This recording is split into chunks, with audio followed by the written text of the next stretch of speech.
अनूपगढ़ में SP doctor Amrita Duhan का दौरा। एएसपी सुरेंद्र कुमार ने किया पुष्पगुच्छ भेंट कर स्वागत। एएसपी कार्यालय में जवानों ने गार्ड ऑफ ऑनर दिया। सीमा क्षेत्र की संवेदनशीलता को देखते हुए यह दौरा विशेष रहा। एसपी दूहन ने कानून व्यवस्था को लेकर अधिकारियों को दिए जरूरी दिशा निर्देश। व्यापार मंडल अनूपगढ़ के कार्यक्रम में भी उनकी उपस्थिति रही। उसके बाद सुरक्षा संवाद और समर्पण का संदेश लेकर पहुंची एसपी अमृता दूहन। अनूपगढ़ से बड़ी खबर सामने आ रही है।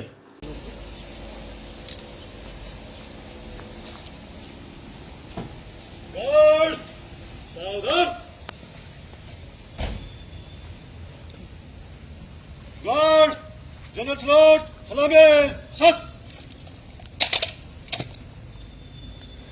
गार्ड बाजू सत। श्रीमान सम्मान गार्ड आपके लिए हाजिर है। गार्ड बगैर सत संतरी खारे गार्ड विसर्जन।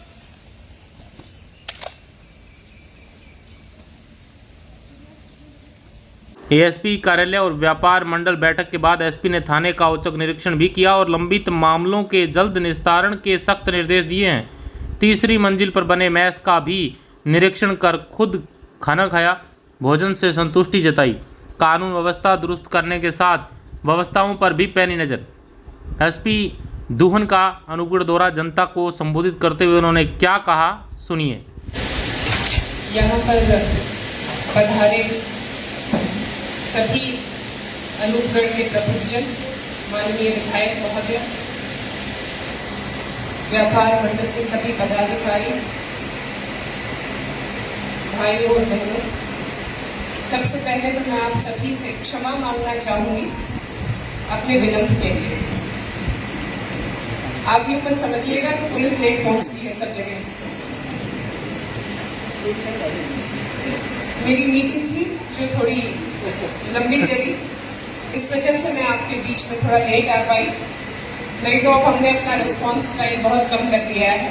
अगर आपको हमारी मदद चाहिए तो हम बिल्कुल समय पर पहुंचेंगे, जल्द पहुंचेंगे।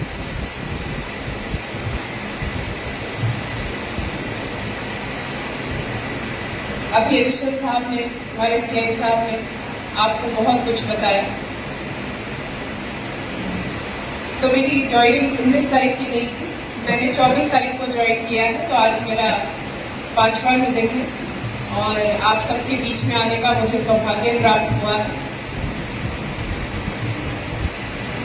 श्रीगंगानगर जिले में मतलब मेरे लिए गौरव की बात है कि मुझे यहाँ पर आप लोगों के बीच आपकी सेवा करने का मौका मिला है।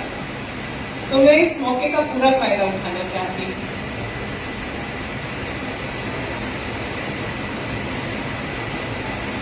और इसीलिए आप सबके बीच मेरी कभी इस तरफ जो नौकरी है वो नहीं रही। मुझे इधर इस एरिया के बारे में बहुत कम पता है। तो आपके बीच में आके मैं जो आपकी दिक्कतें हैं पुलिस संबंधित, मैं उनको एक बार जानना चाहती हूँ, ताकि फिर उस पर आप ही लोगों के साथ मिलकर कार्य योजना बनाकर उस पर काम किया जा सके, ताकि उसका एक प्रभावी रूप सबके सामने आ सके, कहीं ना कहीं वो लॉजिकल कंक्लूजन पर पहुंचे। हम सभी को पता है यहाँ पर जिस हिसाब से नशे की जो एक प्रवृत्ति है वो बढ़ती जा रही है, युवा वर्ग में बढ़ती जा रही है, महिलाओं में बढ़ती जा रही है। मैंने अभी जब ज्वाइन किया था तो अपना नंबर दिया था, साहब वो कंट्रोल रूम का नंबर नहीं है जो आपने अभी दिया फोन नंबर, वो आपने मेरा सीजी नंबर दे दिया। नहीं, वो हेल्पलाइन नंबर नहीं है, वो मेरा नंबर है। मैंने तभी कहा था कि वो नंबर चाहे वो मेरे पास नहीं, लेकिन उसका जो व्हाट्सएप है वो मैंने अपने फोन में इंस्टॉल कर दिया है, ताकि गोपनीयता सबसे बड़ी जो दिक्कत है, कोई भी अगर सूचना देता है तो वो चाहता है कि उसकी गोपनीयता बरकरार रहे।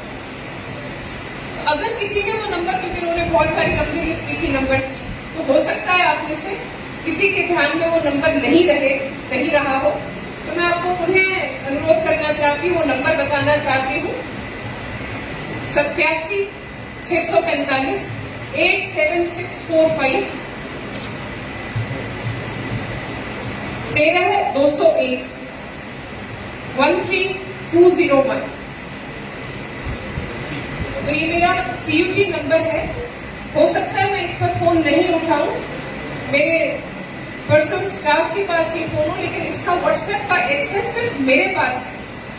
और मैंने पहले भी अनुरोध किया था ज्वाइन करते ही। मुझे ये मालूम पड़ा, जितना मैंने जाना, कि इस क्षेत्र में जिस हिसाब से बढ़ती नशे की जो प्रवृत्ति है, उसमें कहीं ना कहीं महिलाएं भी इन्वॉल्व है। मुझे ये सुनकर बहुत ही ज्यादा बड़ा धक्का लगा।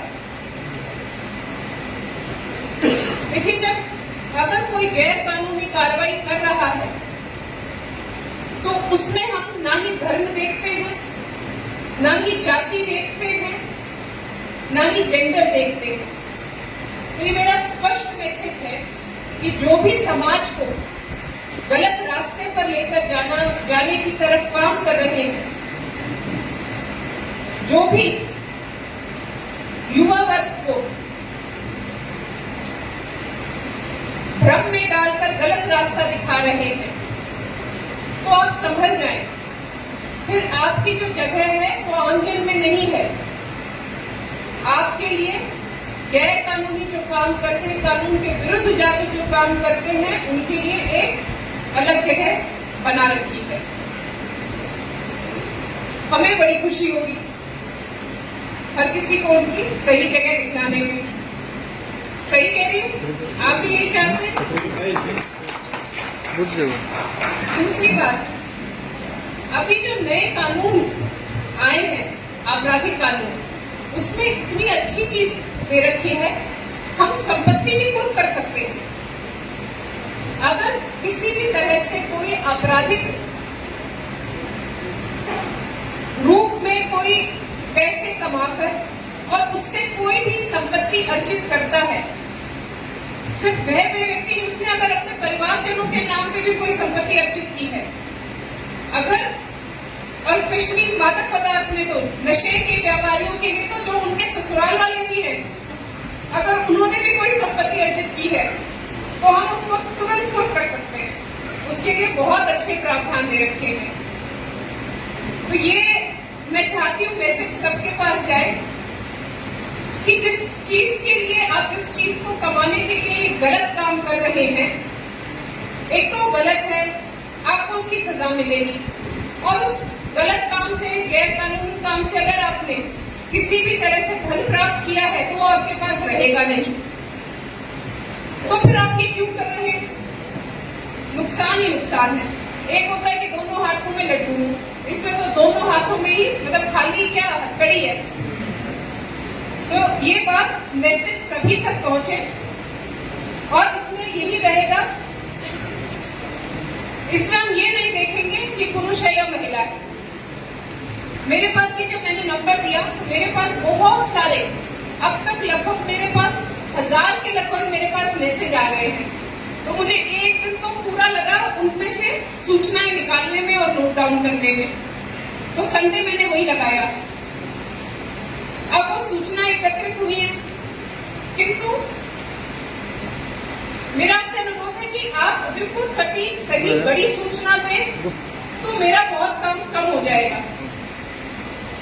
तो उसमें बिल्कुल सही आप सूचना दें, बढ़िया सूचना दें, बड़ी सूचना दें, किसी बड़े व्यापारी के विरुद्ध सूचना दें। अगर कहीं पर आपको दिख रहा है कि कोई गलत व्यक्ति है जिसके पास अवैध हथियार हो सकते हैं, या आप उसकी सूचना दें। इसके साथ साथ, ये तो मेरे नंबर पर आपने बता दी, इसके साथ साथ मेरा इस नशे के साथ साथ संगठित अपराध, हमने ऑपरेशन सिंदूर में हमने जो BSF है, आर्मी है, हम सबने मिलकर बहुत अच्छा काम किया, और इस मुश्किल समय में हमने अपने देश की मजबूती दिखाई। ऐसा मौका बहुत कम मिलता है जब हम अपने देश की सेवा कर सकें। तो वो वाला समय आप लोगों ने देखा है। तो उसी प्रेम की भावना को जागरूक करते हुए मैं आपसे फिर से अपील करना चाहूंगी कि अपनी जो जिम्मेदारी आपने तब निभाई उसको अब आप छोड़े नहीं। वो जिम्मेदारी की हमें लगातार जरूरत है। अभी मैं आ रही थी तो कह रहे थे कि मैडम जागते की कमी।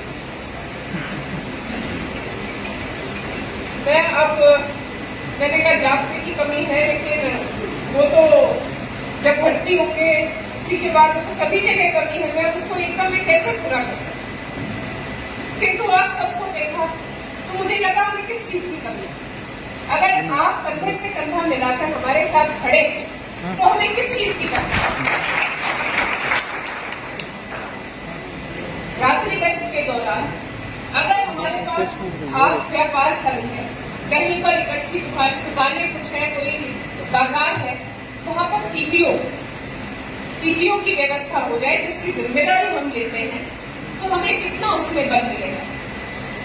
अगर हमारे क्षेत्र में, मैं आपको ये बात बता दूं, संगठित अपराध वाले जो संलिप्त हैं अपराधी, उनमें इतनी हिम्मत नहीं है कि वो यही के लोगों के विरुद्ध कुछ काम करवा दें। लगता है आपको? आप में से है कोई ऐसा जो यूं सोच सकता है कि यहाँ वाले ही हमारे विरुद्ध कोई काम कर देंगे? वो बाहर से बुलाते हैं। अगर आप में से कोई ऐसा बाहर का व्यक्ति आपको लग रहा है जो कि संदिग्ध है, 2-3 लड़के आए हुए हैं जिनका कोई काम नहीं है यहाँ पर, तो हमें कितनी मदद मिलेगी अगर आप उसकी सूचना हमें दे देंगे तो? फिर बताइए हमें कहाँ किसी और चीज की जरूरत है। इतने सारे हमारे पास आंखें हैं, इतने सारे हमारे पास कान हैं। आप सभी अगर इसमें सहयोग देंगे तो अपराध मुक्त हम इस क्षेत्र को पूर्णतः बना सकते हैं। अब बॉर्डर के पार से बोलते हैं कि यहाँ पर ड्रग सप्लाई कर देते हैं ड्रोन से। अरे ये पूरा जो एरिया है किसका है? हमारा है। कैसे आ जाएगा कोई बाहर से और यहाँ से जो पाकिस्तान का समर्थक है, कैसे आ जाएगा वो हमारी धरती पर? आप सब देखते हैं, आप सब यहाँ के वासी हैं, कोई बाहर का आएगा तो आपको तुरंत पता चल जाएगा। और इसमें मैं स्पेशली जो बुजुर्ग हैं उनके साथ साथ युवा वर्ग से अपील करना चाहूंगी कि अगर कोई इस तरह से आपको लगता है, कहीं कोई आपको सूचना मिलती है, तो आप हमें तुरंत वो सूचना दें। इसमें हमारा काम तो हो रहा है, लेकिन उसमें भलाई हम सबकी है। इस देश के प्रति हम सबकी जिम्मेदारी है, हम जिम्मेदार नागरिक हैं। मेरा आपसे, अब आप भी सोचेंगे कि पहले तो मैडम लेट आई, फिर एक लेक्चर सुनाया, फिर दूसरा लेक्चर सुनाया, अब भी नहीं खत्म हो रहा। मेरा तो आप सबसे यही अनुरोध है कि देखिएगा, बच्चे मेहनत करके पढ़ लिख कर खेल कूद कर आगे बढ़े, नशे से दूर रहे, अपराध से दूर रहे, और वो संभव नहीं है जब तक हमें आपकी मदद नहीं मिलेगी। हम अपने काम में पूर्णतः